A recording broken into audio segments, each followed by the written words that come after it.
Assalamualaikum warahmatullahi wabarakatuh. Selamat pagi dan salam sejahtera bagi kita semua. Apa kabar anak-anakku? Semoga kalian dalam keadaan sehat sehingga kalian dapat mengikuti kegiatan PJJ pada kesempatan kali ini.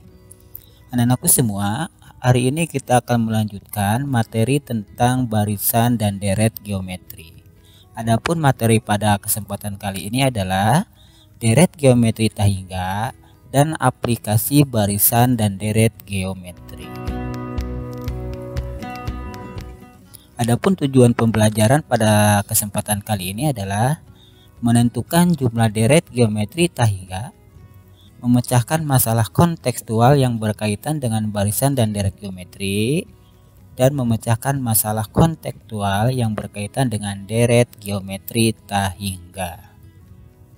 Baik, kita mulai dengan deret geometri tahingga. Pada pertemuan sebelumnya, kita telah membahas tentang barisan dan deret geometri, di mana kita mencari besar suku ke-10 dan jumlah 6 suku pertamanya. Berarti pada materi tersebut sukunya kita batasi, yaitu cuma sampai 10 dan cuma sampai 6. Nah, untuk sekarang sukunya kita tidak batasi sehingga kita bisa mengatakan kalau deretnya adalah deret tahingga. Maka deret geometri tahingga adalah jumlah deret geometri dengan suku ke n-nya adalah sampai pada batas yang tak terhingga.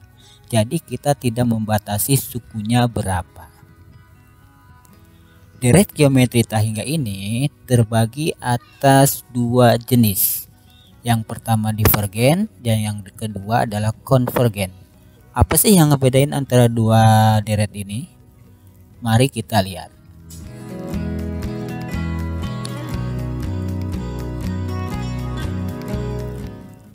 Untuk melihat apakah deret geometri tahingga ini termasuk divergen atau konvergen, kita cukup melihat dari nilai R-nya.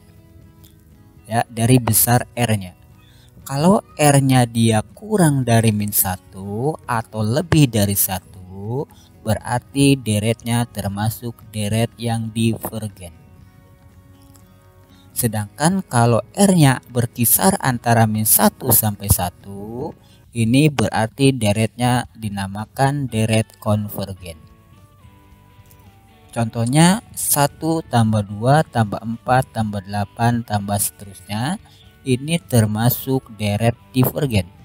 Kenapa? Karena rasionya lebih dari 1, yaitu 2.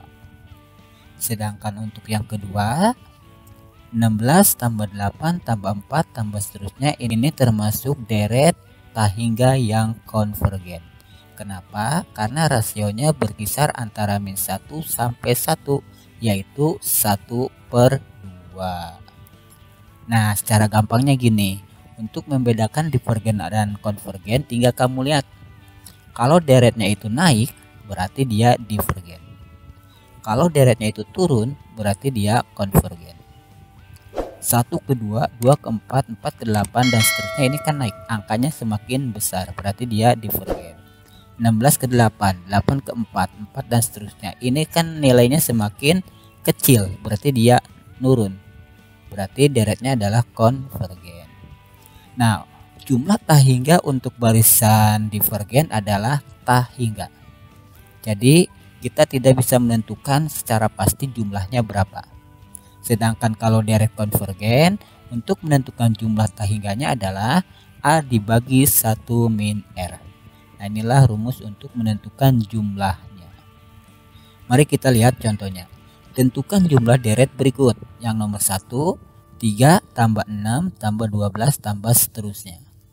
Yang nomor 2, 27 tambah 9 tambah 3 tambah seterusnya. Untuk nomor 1 diketahui suku pertamanya adalah 3. Dan rasionya adalah 6 dibagi 3. 6 bagi 3 adalah 2. Nah, rasionya adalah lebih dari 1. Kalau lebih dari 1 berarti dia deretnya dinamakan deret divergen. Dan jumlah tahingganya adalah tahingga. Jadi kita tidak bisa menentukan secara pasti berapa jumlahnya. Jadi jumlahnya adalah tak hingga. Itu untuk soal nomor 1. Kita lihat soal nomor 2. 27 ditambah 9 ditambah 3 ditambah seterusnya.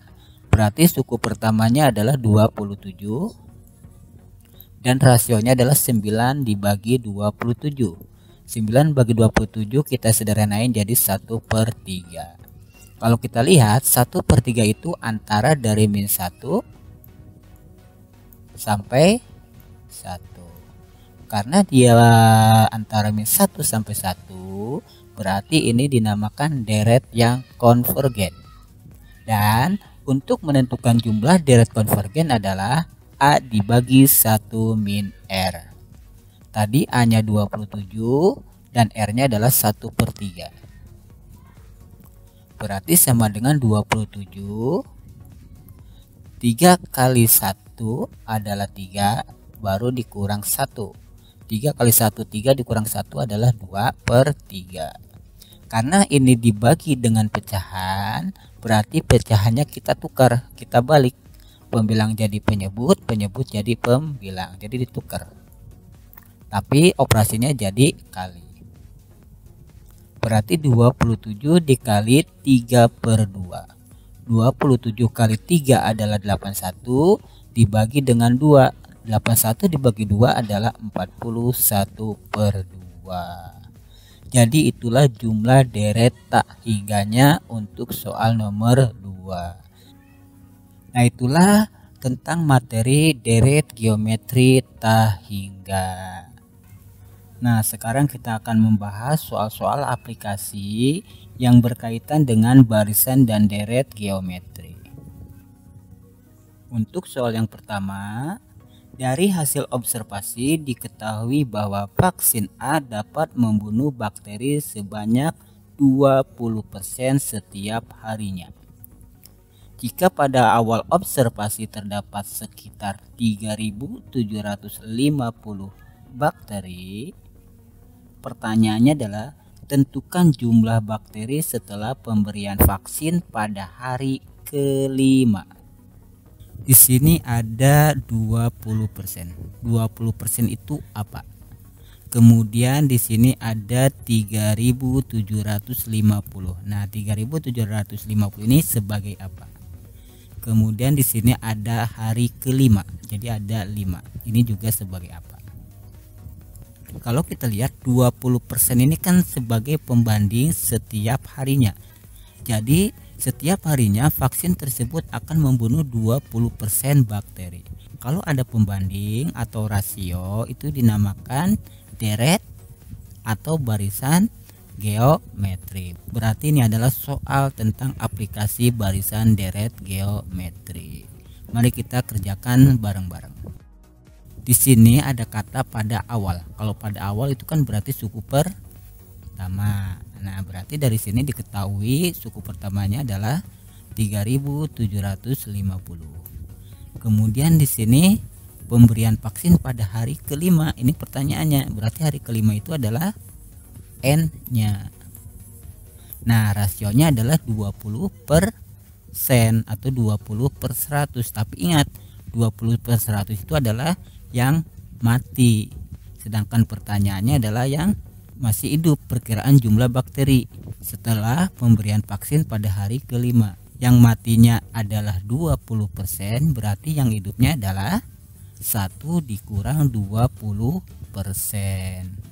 1 itu artinya 100%. 100% dikurang 20% adalah 80%. Dan 80% ini kalau kita ubah menjadi pecahan adalah 80/100. Kemudian kita bagi, kita sederhanain, diperolehlah 4/5. Jadi inilah rasionya. Pertanyaannya adalah pada hari kelima. Jadi ini hari kelima. Kalau ada kata ke itu biasanya UN. Ya, kalau ada kata kelima berarti kan khusus pada hari kelima itu, bukan akumulasi dari hari pertama sampai hari kelima kan.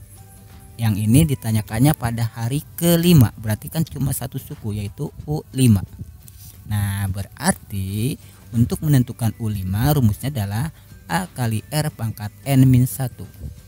A-nya tadi 3750 dan R-nya adalah 4/5, kemudian N-nya adalah 5, kemudian dikurang 1. 5 kurang 1 adalah 4. 4 pangkat 4 adalah 256. 5 pangkat 4 adalah 625. Kemudian 3750 dibagi 625. Jawabannya adalah 6. Kemudian 6 dikali 256. Berarti jawabannya adalah 1536. Sehingga perkiraan jumlah bakteri setelah pemberian vaksin pada hari kelima adalah 1536 bakteri. Inilah contoh soal tentang aplikasi barisan geometri.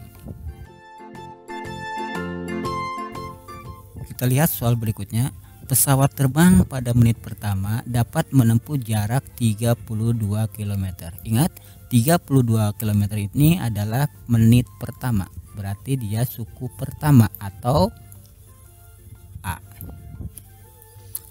Jarak tempuh pada menit berikutnya 3/2 kali dari jarak sebelumnya. Jadi pada menit berikutnya jaraknya itu selalu bertambah 3/2 kali dari jarak sebelumnya. Pertanyaannya adalah jarak tempuh pesawat tersebut selama 4 menit pertama.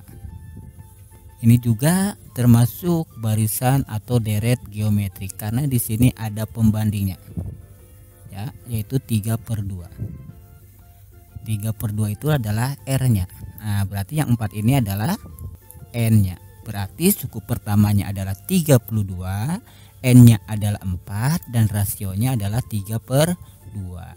Nah, kita lihat apakah ini termasuk UN atau SN. Jarak tempuh pesawat tersebut selama 4 menit. Selama. Kalau ada kata selama berarti ini merupakan akumulasi. Berarti pada menit pertama ditambah menit kedua tambah menit ketiga ditambah menit keempat. Nah, ingat kalau ditambah berarti ya deret. Kalau deret dia berhubungan dengan SN. Gitu ya. Pokoknya kalau ada kata selama itu merupakan akumulasi dari awal sampai akhir. Tadi diketahui A-nya 32, N-nya adalah 4 dan R-nya adalah 32 dan yang ditanyakan adalah SN. SN sama dengan A kali R pangkat N dikurang 1 per R-1. Kenapa kita pakai rumus yang R pangkat N-1 dibagi R-1 bukan yang 1 min R pangkat N per 1 dikurang R? Kenapa? Iya, karena rasionya itu lebih dari 1. Nah, A-nya tadi 32, R-nya adalah 3/2 dan N-nya adalah 4, sehingga diperoleh 32 kali 3/2 pangkat 4 dikurang 1 per 3/2 kurang 1. Yang perlu kalian ingat, kalau UN N-nya yang dikurang 1. Tapi kalau SN hasilnya, jadi kita pangkatin dulu baru dikurang 1. 3 pangkat 4 adalah 81, 2 pangkat 4 adalah 16, dikurang, nah 1 ini kita ubah menjadi bentuk pecahan dengan menyamakan penyebutnya yaitu 16. Berarti 1 ini menjadi 16/16 per 3/2 dikurang 1. Nah 1 juga seperti tadi kita ubah menjadi 2/2 biar nanti sama penyebutnya 2. 81 dikurang 16 adalah 65 dan 3 kurang 1 adalah 2. 32 dibagi 16 yaitu 2. 2 kali 65 adalah 130. Nah 130 dibagi dengan 1/2. Ingat kalau dibagi dengan pecahan kita ubah jadi kali tapi pecahannya ditukar. Kita balik. Pembilang jadi penyebut, penyebut jadi pembilang. Jadi tukar.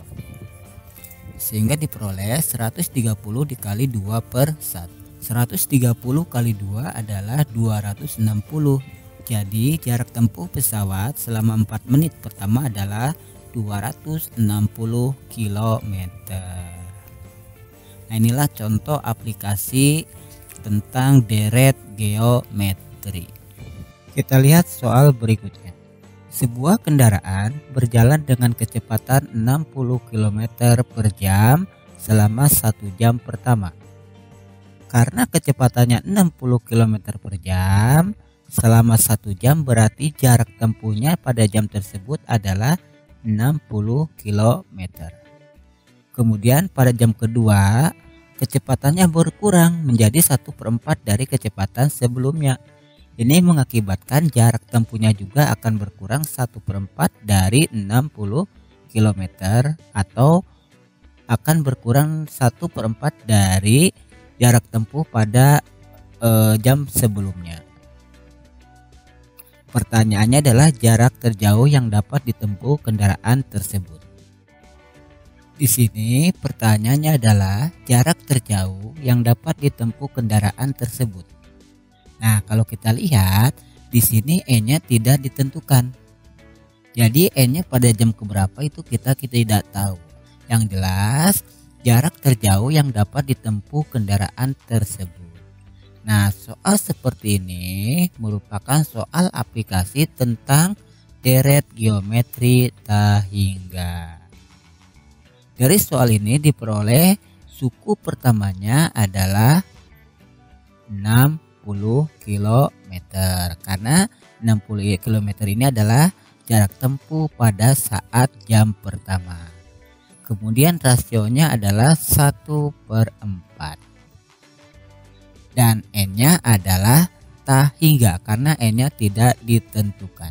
Kalau kita lihat R-nya adalah 1/4. 1/4 itu antara -1 dengan 1.